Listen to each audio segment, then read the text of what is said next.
barbillon sur le côté, plus celle qui se trouve à côté de Louis. Donc là, on va récupérer tous nos poissons. On ouvre là et on voit directement les ouïes. Là, j'attrape. Et là, ici, il y a la fin du tube digestif. Donc, hop, vous mettez le ciseau et vous remontez en coupant là, de telle façon qu'on puisse accéder au ventre. Il a l'air propre, mais en fait il y a une petite peau là, je ne sais pas si vous voyez. La peau grise là. Une petite peau grise là. Vous la voyez cette petite peau grise? Si je mets juste la pointe du couteau et que j'appuie dessus, en fait je trouve du sang dessous. Et je gratouille. Ici regardez, ça, c'est le sang qui est le long de la colonne vertébrale. Hop là, on travaille avec le dos du couteau. On ne travaille jamais avec la lame qui coupe, sinon votre couteau ne coupe plus. Généralement, on prend nos petits papiers, on le ferme. Comme tu sais exactement où tu vas, tu n'as pas besoin de voir le poisson pour écailler ton poisson. Et tu as déjà 80% des écailles qui restent dans le papier. Et là, on voit la ligne que l'on va suivre. Donc visuellement, il faudra suivre cette ligne avec le couteau. Le couteau, lui, on se met derrière la nageoire qui est ici. Donc là, on a toujours un petit truc qui est un peu dur.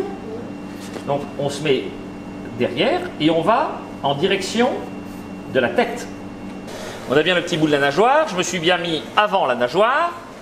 J'ai bien mis mon couteau vers la tête et je me suis arrêté à la colonne vertébrale. Et à ce moment-là, je retourne mon couteau. Là, je vais le retourner parce qu'il faut que je coupe ici. Et je vais glisser le long de la colonne vertébrale. Quand on retourne, c'est le moment le plus difficile. Puisque là, on a des côtes. Et là, regardez, il faut bien faire attention que ce morceau-là, il soit au-dessus de la lame. Si j'avance et qu'il est en dessous, je vais couper mon filet.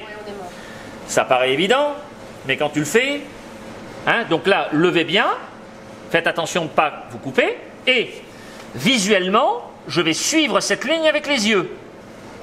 Et ma main est à plat. Ce qui fait que je sens mon couteau qui glisse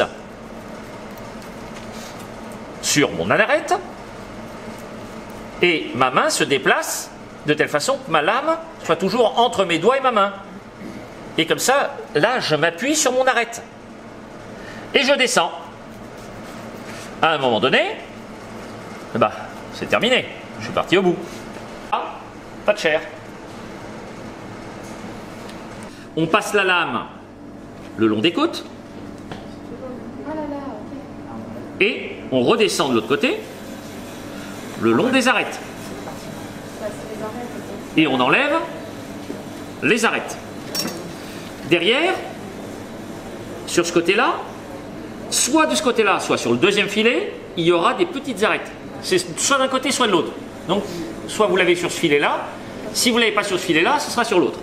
Et si vous avez ces petites arêtes là, généralement, on enlève ces petites arêtes qui sont le long. Là, juste vous faites un petit design. Hop, je vais bien chercher ici la chair qui est là. Pas de problème. Quand je suis là, je me mets sur le bord de telle façon que mon filet soit horizontal. Je retourne mon couteau. Je fais bien attention. Ici, vous savez, là, il y en a qui ont eu des défauts, ils ont coupé cette partie-là. Je lève bien. Avec mes yeux, je suis cette partie-là. Mes doigts ne sont jamais devant la lame. Ça va glisser un jour ou l'autre, et là, tu te fais de belles estafilades. Tu longes le poisson. On arrive jusqu'au bout. Je retourne mon filet.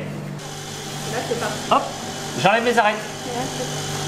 Je mets dans l'eau, ça permet qu'elle s'en aille. Là.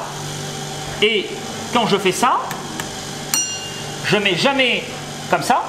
Parce que si je fais ça, je vais faire des coupures comme ça dans mon filet. Je le mets toujours comme ça. Comme ça, quand je suis là, hop là. Et des fois, j'attrape 2 arêtes à la fois. La lame vers le ciel, derrière je glisse le long de la côte, Ici, on redesign un petit peu notre petit filet.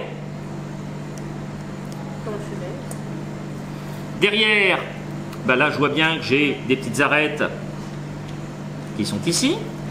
J'enlève mes petites arêtes. Là, hop là.